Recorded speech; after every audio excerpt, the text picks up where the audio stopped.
This month marks a significant milestone in agricultural history. It's been 10 years since the release of Farmland, a documentary that follows the trials and triumphs of 6 American farmers, including the Cooley family from Roberta, Georgia. Recently, I had the privilege of spending a day with the Cooleys discussing the impact, if any, the film had on bridging that gap between farmers and consumers. Also, as we reflect a decade later, the question was asked, has the film stood the test of time? Most people don't think about where their food comes from and that it's not manufactured in a supermarket. A lot has changed for you personally since then. Kids are a lot older now. Absolutely. You've got, they're helping you out here on the farm. You've got some new additions. Absolutely. You have some new titles, district director, board member, things like that. What advice, if you could, Leighton, if you could go back and talk to Leighton Cooley of 2014, what advice would you have for him now? Holy smokes, that's a big question to start out with. There'd be a whole list. There'd be absolutely a whole list. What would be of the most things. important thing? Oh gosh, the most important thing would certainly start with my faith. Look at things a whole lot more through a true spiritual lens than just a physical lens of life and things. I would like to think that if I could go back 10 years, I'd probably be a better son, a better husband, and a better father with what I've, just the growth that I have had over the last 10 years and maturity. Behind every good farmer, I have learned there is a good wife, and you have a good wife in Brenda. Absolutely. They really didn't touch on that a lot Absolutely. in the film, but she's your rock. Absolutely. 10 years after Farmland, yeah, we're still married. We just celebrated 18 years in this past March, and so that's incredible. I can't, it's just hard to even think about. But, or it's just hard to imagine that I'm old enough to be married for 18 years. You realize I just scored huge points with Brenda, right? Absolutely, 100%. I'm gonna make sure she knows about this. But no, so Brenda, everybody thinks that Brenda grew up on a farm because she's so farm oriented. I tell people she's the most mechanically inclined female that I know. She can run any piece of equipment. She does 75% of our round baling during the summer. She's cutting hay, she's doing whatever. Lawson just kind of took over for a lot of, some of her jobs around there, but she's 100% involved in the farm. She does work off farm 2 days a week in the school system. She's doing some contract therapy with our local school system, but the other 3.5, 4 days, she's there with the farm. She took over taking care of all of our books and hands-on. She loves the beef cows, she loves the hay, and she's right there in the mix of all of it. Farming being multi-generational, I've been asked a question so many times, why is that? And one of the things that I realize is you really can't build a farm in one lifetime. They can keep growing and building, and that's been one of the coolest things. I grew up on this farm, working with Daddy every afternoon, every weekend, get out of school, and that's what we did. We played sports, but we also worked, and just grew to love it. And so now, especially since Farmland, 10 years later, I've got 3 boys.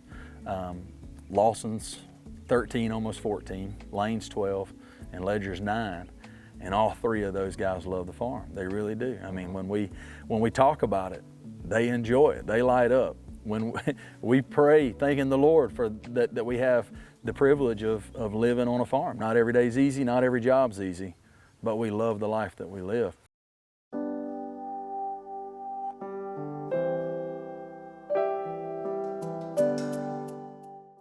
We always have enjoyed sharing our passion about agriculture. We always have wanted to let people know exactly what we do here on the farm. We're real proud of what we do here, and we've enjoyed sharing it. But it was kind of difficult to share, and back when Farmland was filmed, we were doing field trips, but of course you'd have to suit and boot, open the doors of the chicken houses, and everything would kind of roll out with the fans, a lot of dust, a lot of things that weren't real pleasant, so to speak. But and then of course there was biosecurity was a big issue, so it was difficult to show people the chicken houses. So we built the Learning Center since then and expanded what we do. We do a lot more field trips now, and they're a little more, they're easier to do, and the kids get a real good view of what's going on inside of the chicken house without going in the chicken house. And when you look back at that documentary, Miss Terry, did it really kind of hit home the family values of farm life? Sure, that was one of our goals. That was something that we really wanted people to see, was how much farming means to our family. It's more than just a job, as a lot of people say. It is something that we're passionate about, something we enjoy doing, and something that we just live 24/7, as all farmers know. And I was pleased that they did, I think, kind of capture that, and I hope that was the message that was portrayed in, and I feel like it did. I feel like it did a good job with that. You know, I think I said something in the film about, you know, you wasn't supposed to brag, but at the same time, how can you tell a story like that without bragging a little bit? Yeah, we're very proud. We're very proud that we were picked to do the film. We don't take it for granted that it was just something that was put there and we done it. It gave us a chance to show what we do, what other farmers do, and how we, in one way or another, we're all the same as farmers. You know, when people look at me, I want them to see farmer, and that's what I am. When people look at me, I want farmer to come out of their mouth. He's a farmer.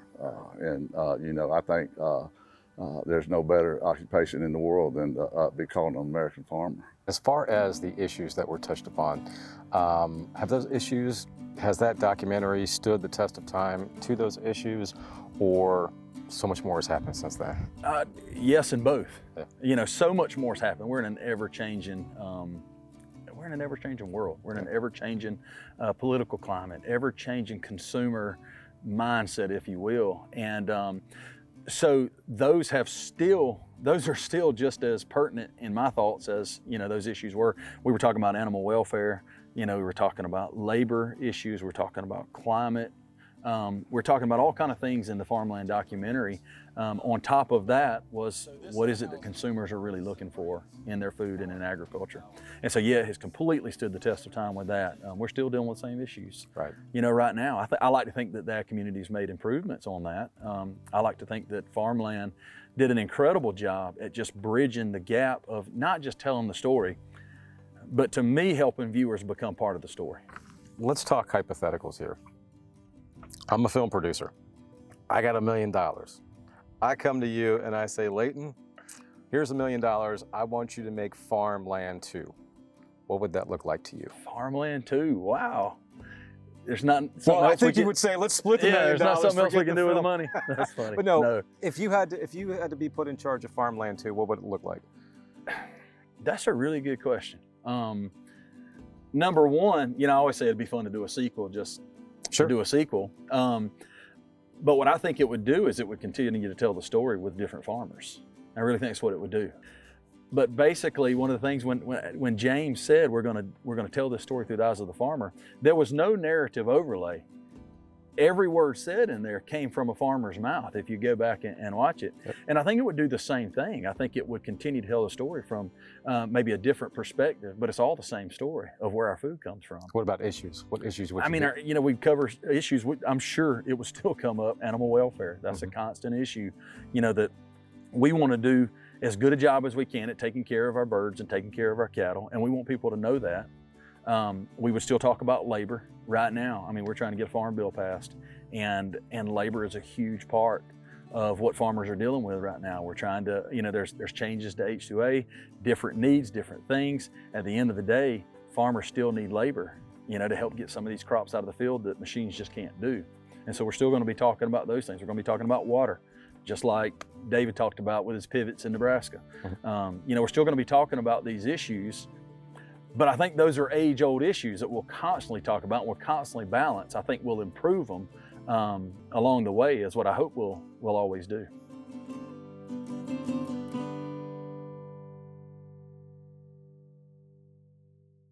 Great family, aren't they? Now, in case you haven't seen the film, it's available on pretty much any platform you can think of: Amazon Prime, iTunes, Google Play Movies, yes, even YouTube.